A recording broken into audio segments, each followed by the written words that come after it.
bonne nouvelle pour l'économie marocaine. Selon les dernières révélations du Haut Commissariat au Plan, le taux de chômage a atteint 8,7% au second trimestre 2015. C'est une baisse de 0,6 points par rapport à la même période de 2014. Le changement a été plus prononcé en milieu urbain. Le taux de chômage y est passé de 14,2 à 13,4%.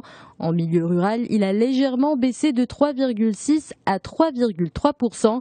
Cette baisse a été plus visible chez la catégorie des 25-34 ans. Elle a aussi touché à une moindre mesure les diplômés. En revanche, les plus importantes hausses du taux de chômage ont été enregistrées chez les plus jeunes, les 15-24 ans. Le HCP a également révélé les chiffres du sous-emploi. Le volume des actifs concernés par ce problème a augmenté pour passer d'1 137 000 à 1 182 000 en une année. Le sous-emploi se manifeste dans deux secteurs essentiellement. D'abord, les bâtiments et travaux publics, suivi du secteur de l'agriculture, forêt et pêche. Un bon comportement du secteur, ce sont les mots du ministre de l'Habitat, de l'Urbanisme et de la Politique de la Ville. Nabil Benabdallah s'est félicité des prouesses de son département.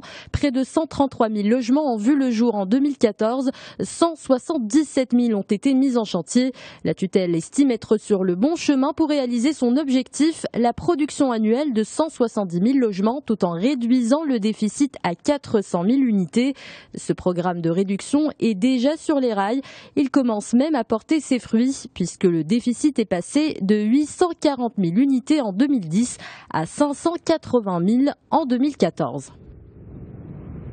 Le commerce en Afrique du Nord, un sujet passé au crible de la Commission économique pour l'Afrique. Elle s'intéresse notamment au transit de marchandises entre les principales frontières terrestres de cette zone, comme le Maroc, l'Algérie, la Tunisie, l'Égypte et le Soudan.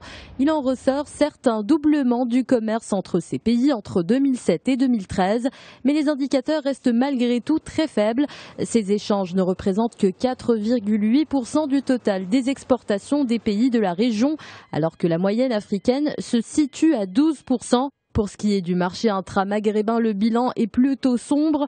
Ce marché reste l'un des moins dynamiques au monde, selon la Commission économique pour l'Afrique.